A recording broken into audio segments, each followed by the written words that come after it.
Looking back, I don't know why I ever thought it would be a good idea to break into the old Willow Hills Asylum. The place had been closed for decades after numerous reports of cruel psychiatric practices. Rumors of ghosts and bizarre happenings kept most people away. But for me, that just added to the allure. I was convinced the stories were exaggerated. How scared could I really get of an abandoned building? It started as a dare from some friends, one dark autumn night.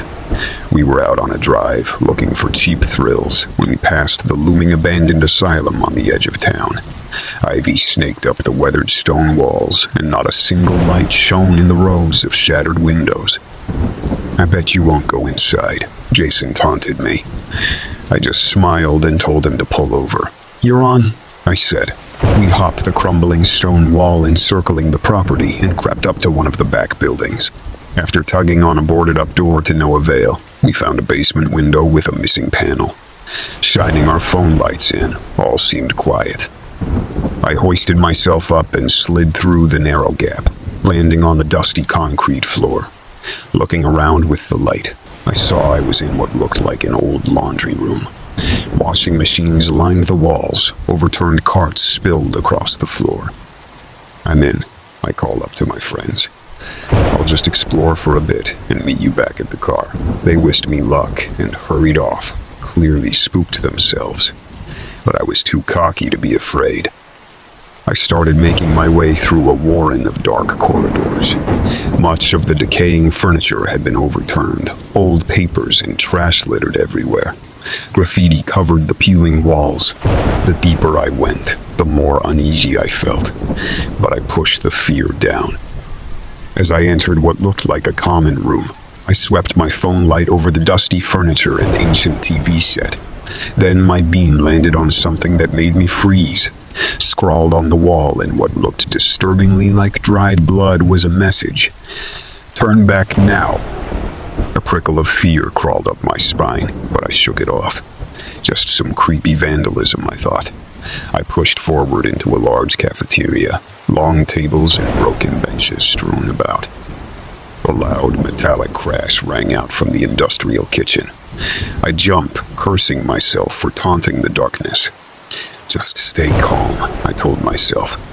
But then another crash sounded even closer, like pots and pans being flung against metal.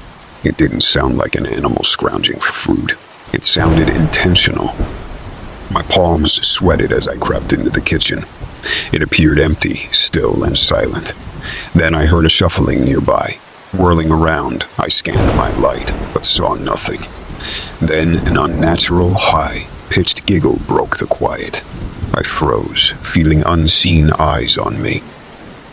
Fear overwhelming me, I turned and ran from the room, not looking back. The insane laughter echoed, pursuing me as I sprinted down hallways aimlessly, desperate for an exit. Rounding a corner, I came face to face with a hulking figure dressed in filthy rags. I screamed as it reached for me with a large, gnarled hand. I managed to dodge its grasp and took off, only to find I'd reached a dead end.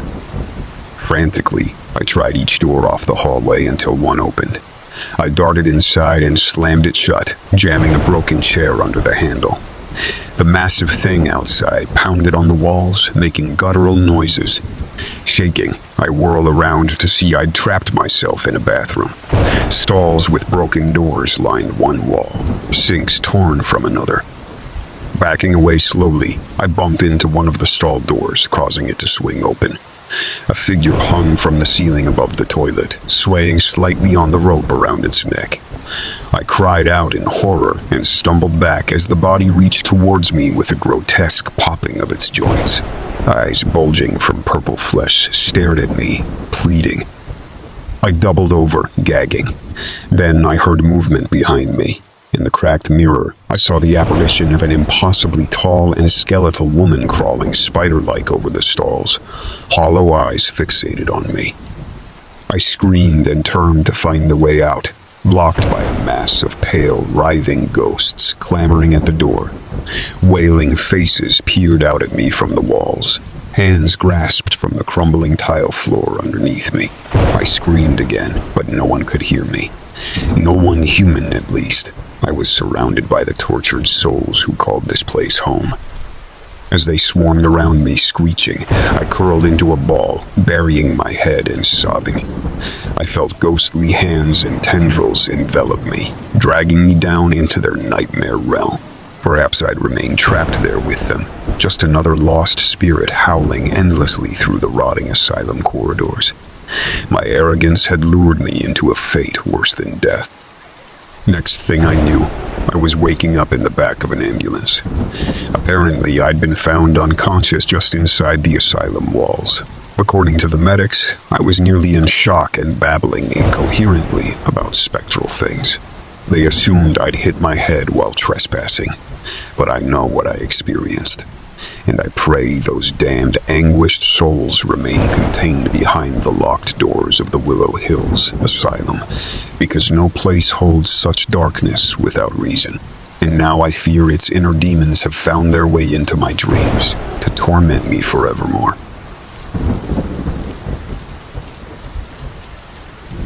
Urban exploring has always been a thrill for me.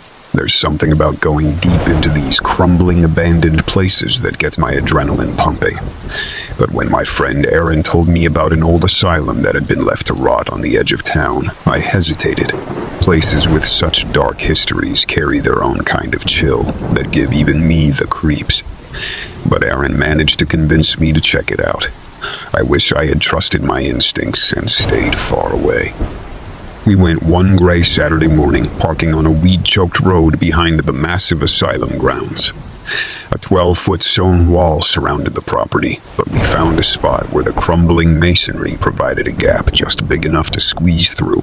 As we crawled into the compound, I felt an icy prickle on the back of my neck, like we were being watched. Ignoring the unease, we crept up to the main building. The edifice was all imposing Victorian brick and stone with iron-barred windows and towering smokestacks. Aaron jerked open an access door, the corroded metal screaming on its hinges. We flashlighted our way in only to be hit with a foul, musty blast of stale air. "This is the intake wing," Aaron whispered. "Patients would come in here first before being assigned to the wards." Shivering in the dank air, I followed him past intake processing rooms with ominously stained gurneys and tables. We emerged into a central corridor spoked with different ward wings. A faded directory hung crooked and cobwebbed on the wall. West Wing held the violent cases. East was for women. North Wing was solitary confinement, Aaron murmured as we stood reading. A skittering sound echoed from the darkness. I jumped, and Aaron grabbed my arm. "Just rats, probably," he said, but his face had gone pale. We moved on, the beam of our flashlights cutting through the gloom. Passing a patient records room, I noticed smudged lines on the floor, as if furniture had been dragged across the dusty surface. "Someone's been here," I said, nervously. Aaron just shrugged and pushed on toward the solitary north wing. Reaching the entrance, a heavy steel door hung ajar. Within, the hall was pitch black.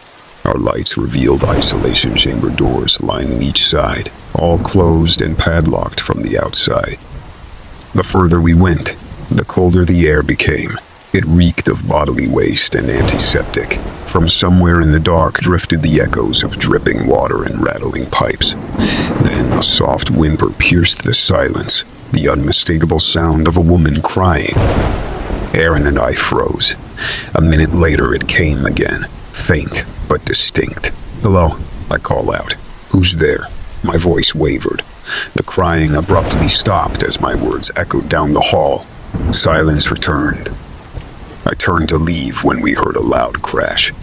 Spinning back, I saw a loose pipe had fallen, narrowly missing us. Aaron shook his head. "This place is coming apart. We should go." I couldn't agree more. We backtracked hurriedly through the dismal corridors.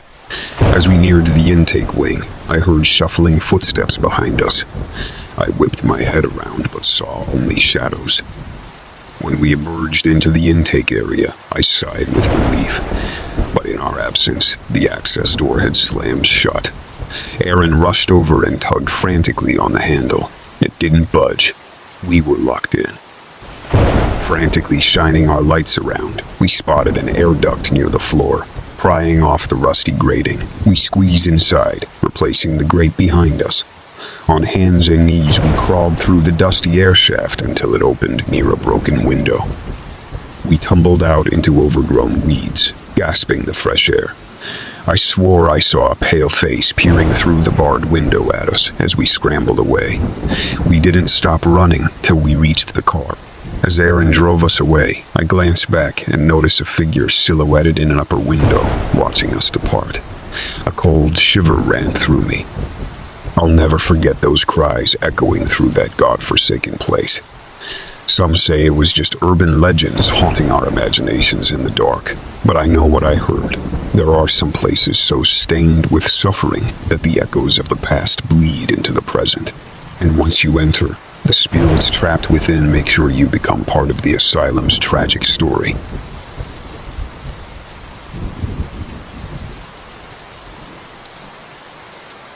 The old Juniper Hills Asylum always fascinated me as a kid.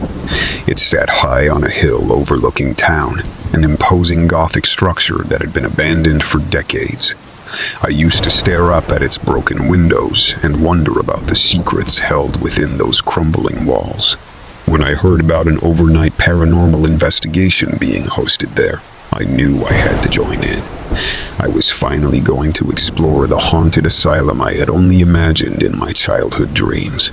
If only I had known then the true evil that place contained. I arrived on a moonlit Saturday night along with a dozen other thrill seekers. The wrought iron gate surrounding the asylum hung rusted and broken as we followed the exterior stone wall to the entrance. Our guide was a woman named Dana who claimed to be a psychic medium and paranormal investigator. She said she had sensed multiple malicious entities residing within the old asylum. According to her, we were in for a dangerous night. As we ascended the front steps, I gazed up at the imposing 4-story building. Dana unlocked the creaking front doors and led us into the dark lobby. Flipping a switch, she turned on her spirit box, a device that rapidly scans radio frequencies and is said to allow spirits to communicate by using the white noise. At first, we only heard the whirring and buzzing you'd expect, but just before heading up the main staircase, what sounded like a man's voice broke through. "Get out." A chill went down my spine. On the 4th floor, the room doors all stood open. We split into small groups to explore the various wards and treatment rooms. I was paired with 2 other women around my age, Sarah and Jade. We wandered down a hallway lined with tiny cell-like rooms. Dana had explained this was once the violent cases ward, where patients were locked in solitary confinement. Many had died alone and forgotten. "Why are these doors marked with scratches?" Sarah asked uneasily, shining her flashlight on the scarred wooden doors. Some even had messages like "hell" and "let me out" engraved by who knows what. Jade and I exchanged tense looks. Just then, we heard faint crying coming from inside one of the rooms. My heartbeat quickened. "Hello," I called out. Only echoing sobs answered back. Against my better judgment, I pushed open the cell door. My flashlight illuminated a small figure huddled in the corner, face buried against the floor. She appeared to be a young girl in a tattered nightgown, dark tangled hair hanging in her face. "Are you hurt?" I asked gently. Her head jerked up, revealing a face twisted in anguish, eyes sewn shut. I cried out and stumbled back as she screeched like an animal, crawling along the floor towards me with outstretched arms. We fled that room, only to find the hallway now vacant. Our group was gone. The asylum seemed much darker and colder suddenly. We roamed the maze like wards calling out for the others, but heard nothing. Turning a corner, we froze. Gurneys and wheelchairs lined the hallway, facing away from us as if waiting for ghostly occupants. Then faint whispers echoed around us, growing louder. Shadowy, human-like shapes of mist appeared in the corridor, drifting towards us. We took off, running only to reach a dead end. Turning back, we saw the entities blocking the only exit, howling angrily at our presence. "There!" Sarah cried, pointing to an open utility closet. We ducked inside what appeared to be an old laundry chute. Climbing in feet first, we slid down a long metal tunnel into the pitch-black depths of the asylum's bowels. We tumbled out into a massive, concrete-walled room housing rusted boilers and machinery dating back to the 1930s. Across the gloomy chamber, we spotted a caged spiral staircase along one wall leading up. As we climbed the metal steps, a thunderous boom echoed from the depths, followed by the rattling of chains. Sarah lost her footing and tumbled over the railing with a horrible shriek. I heard her land on the concrete floor below with a sickening thud. Fighting the urge to vomit, I continued upwards, Jade following behind. We had to find the others. We emerged onto the shadowy first floor, into what looked to have once been an operating room. Under the remnants of an antiquated surgical light sat a stained, bloodied table. High up on the wall hung props that could only be instruments of torture. Saws, drills, hooks, and chains. This place hadn't just been a sanitarium. It had been a chamber of horrors. Jade and I prayed the others would be somewhere close by now. We slowly opened the oar's rusted metal door, only to be greeted by inky darkness. Where had the lights gone? Gripping each other, we felt along the corridor wall until we heard voices ahead. Rounding a corner, relief washed over me at the sight of our group gathered by the front entrance.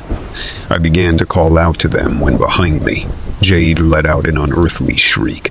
Whipping around, I watch in horror as shadow hands seem to reach from the darkness, pulling Jade backwards until she vanished into the blackness. Her screams faded, leaving only silence. I stood paralyzed in shock, alone in that empty ward. Then the faint whispering returned, closing in around me. I had to escape, bolting down the hall towards the others. I felt icy hands grabbing at my ankles, trying to hold me back. "Help me," I cried. But when I reached the entrance, only blood-splattered walls awaited me. My mind finally snapped. I remember little of what happened next. Flashing lights, sedation, restraining hands trying to control me. When I emerged from the fugue state, I was in a true hospital now, safe and warm in bed. The police told me I was the sole survivor.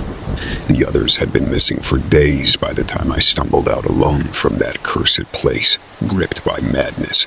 I have no memory of what happened to them. The authorities blamed a dangerous cult using the abandoned building for rituals.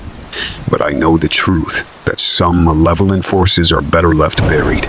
Secrets too dark for the mind to fathom, lest you be lost to shadow and flame in the depths of that God-forsaken tomb.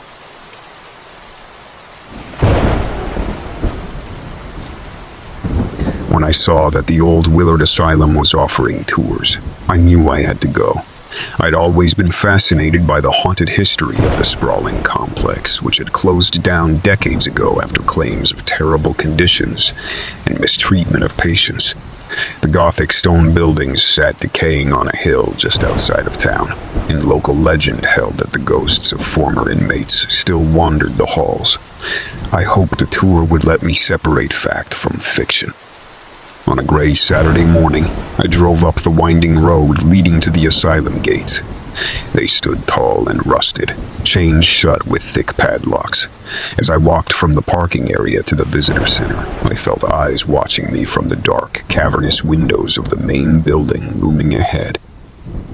I suppressed a shiver as I entered the visitor center where a few others were gathered for the tour.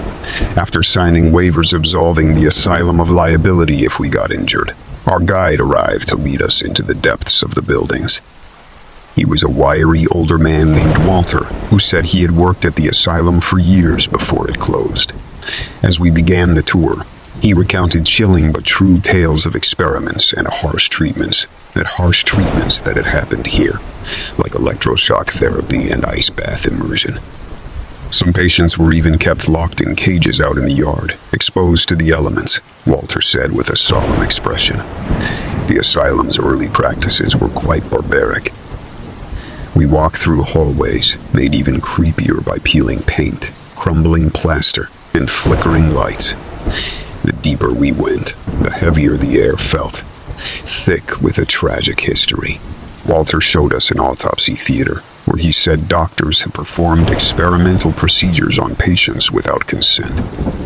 One woman on the tour asked Walter if he really believed ghosts wandered these halls. "Oh, I know they do," he replied. "In all my years here, I had experiences." He declined to elaborate, but I felt the hairs on my neck prickle as we continued into a grimy, tiled room, the electroshock therapy chamber. An old gurney sat beneath a hanging light fixture. "This is where they fried patients' brains trying to shock them sane," Walter said. "Let's keep moving," I mutter, unsettled by the energy in the room.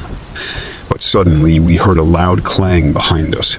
We all wheeled around to see one of the tour group's cameras had fallen off a tripod and crashed to the floor.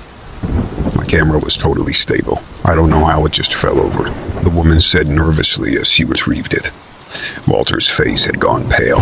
"We should leave this area," he declared.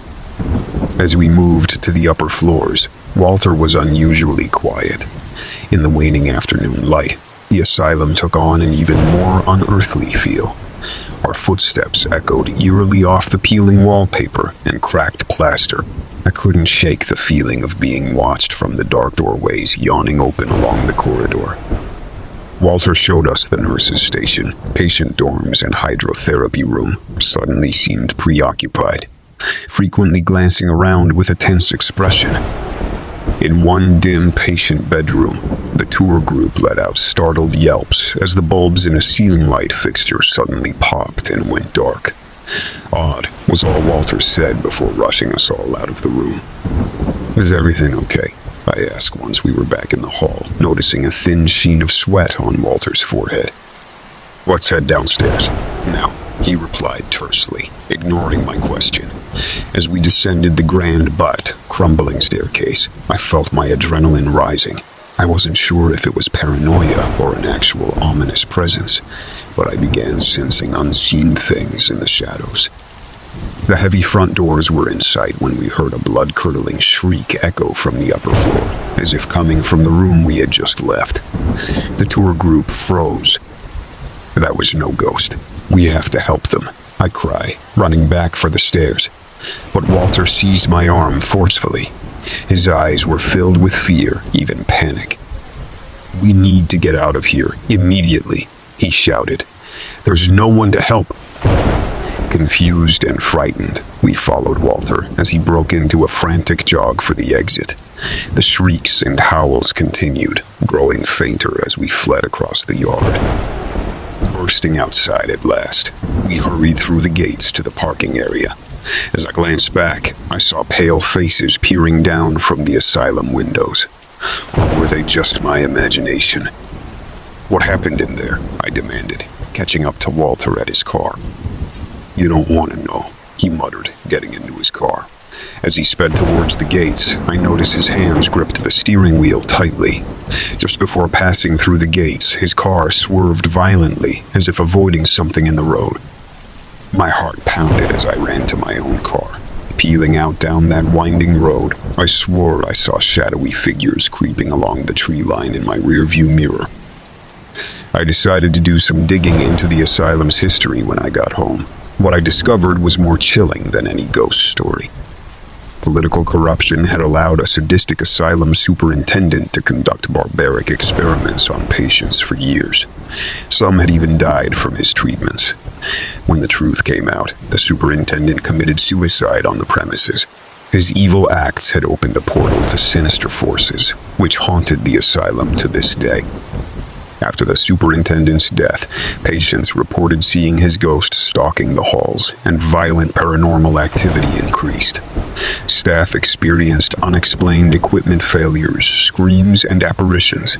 Many refused to stay past nightfall or enter certain possessed areas.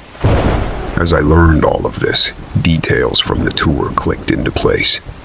The dropped camera in the electroshock room, the light bulb explosion, the shrieking specter we had apparently narrowly escaped.